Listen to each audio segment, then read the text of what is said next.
Bismillahirrahmanirrahim. Assalamualaikum warahmatullahi wabarakatuh. Alhamdulillah wassalatu wassalamu ala Rasulillah wa ala alihi wa ashabihi wa man tabi'ahum bi ihsanin ila yaumiddin. Amma ba'd.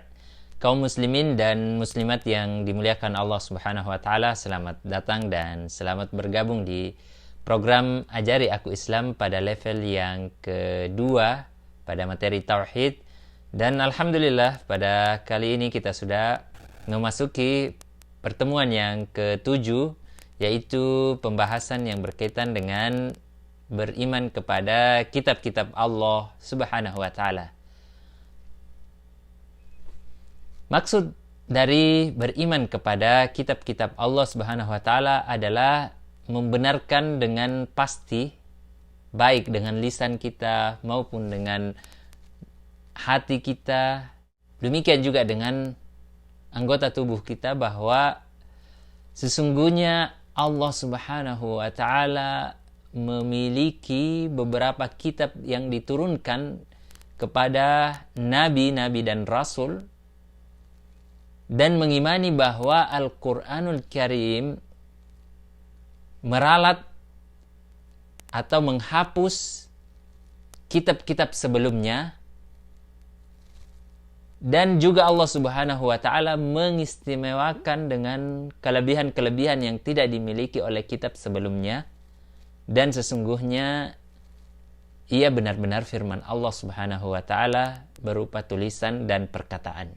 Dan yang dimaksud dengan kitab-kitab Allah Subhanahu wa taala di sini adalah kitab-kitab yang diturunkan kepada para rasul yang diturunkan sebelum Muhammad sallallahu alaihi wasallam, untuk membawa rahmat dan kasih sayang bagi seluruh makhluk, serta memberi petunjuk kepada mereka untuk meraih kebahagiaan di dunia dan di akhirat.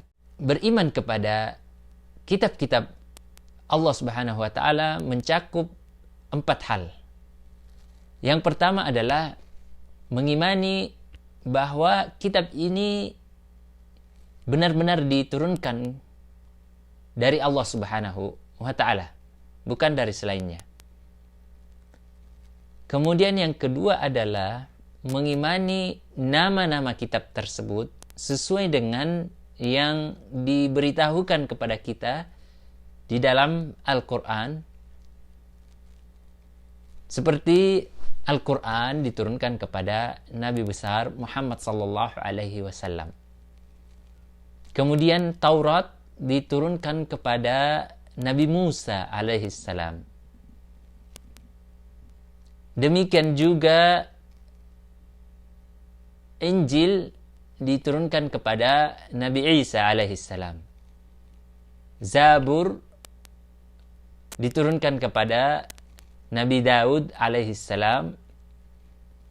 Adapun kitab-kitab yang tidak kita ketahui namanya, maka kitab tersebut wajib untuk diimani secara umum dan tidak perlu mencari-cari nama-nama dari kitab tersebut, melainkan apa yang ada dalil-dalilnya dari Al-Quran dan hadis-hadis Rasulullah Sallallahu Alaihi Wasallam.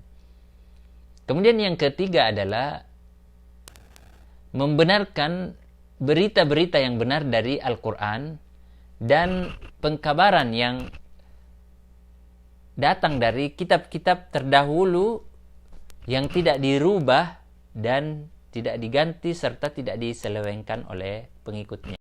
Kemudian yang keempat adalah mengamalkan isi kandungan yang tidak diralat atau tidak dihapus, baik kita memahami hikmahnya ataupun tidak. Dan kita yakin bahwa semua kitab-kitab yang terdahulu telah diralat dan telah dihapus dengan Al-Quran. Sebagaimana firman Allah Subhanahu wa taala, "Wa anzalna ilaikal kitaba bil haqq musaddiqan lima baina yadayhi minal kitab wa muhaiminan alaih."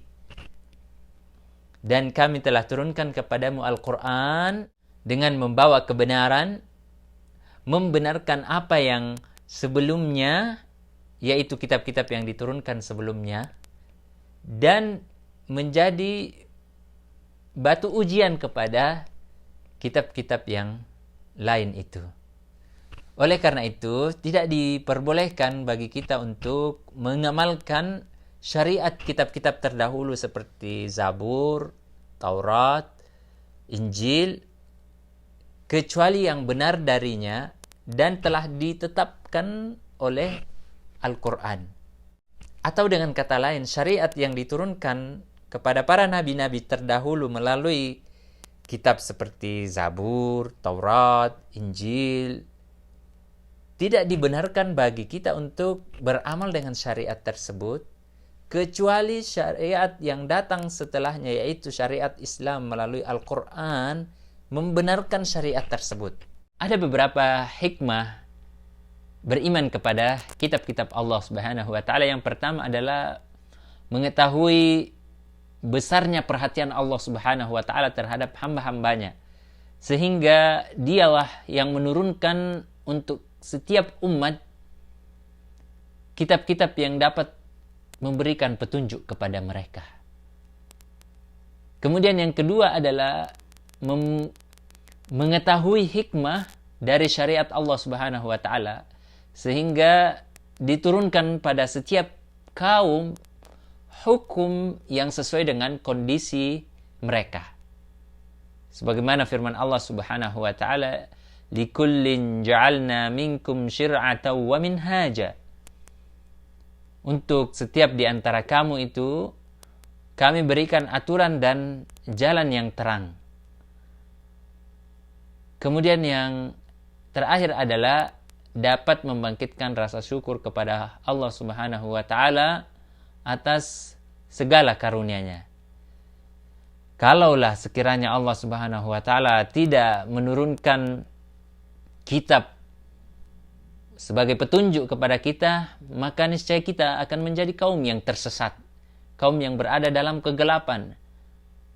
Namun hikmah yang mulia, rasa kasih sayang Allah Subhanahu wa Ta'ala kepada kita, sehingga diturunkan kitab-kitab tersebut menjadi petunjuk, penerang jalan kita dan menerangi kehidupan kita, sehingga kita berada di jalan yang benar, jalan orang-orang yang disebut dalam Al-Quran sebagai jalan orang-orang yang diberi petunjuk. Dan para ahli tafsir menyebutkan bahwa petunjuk yang dimaksud itu adalah Al-Quran. Allah Subhanahu wa Ta'ala berfirman, "Dzalikal kitabu la raiba fihi hudal lil muttaqin." Kitab ini tidak ada keraguan di dalamnya dan petunjuk bagi orang-orang yang bertakwa. Semoga Allah Subhanahu wa Ta'ala membimbing kita dan menunjuki kita jalan yang lurus, serta menjadikan Al-Quran sebagai petunjuk bagi kita. Wabillahi taufiq wal hidayah. Wassalamualaikum warahmatullahi wabarakatuh.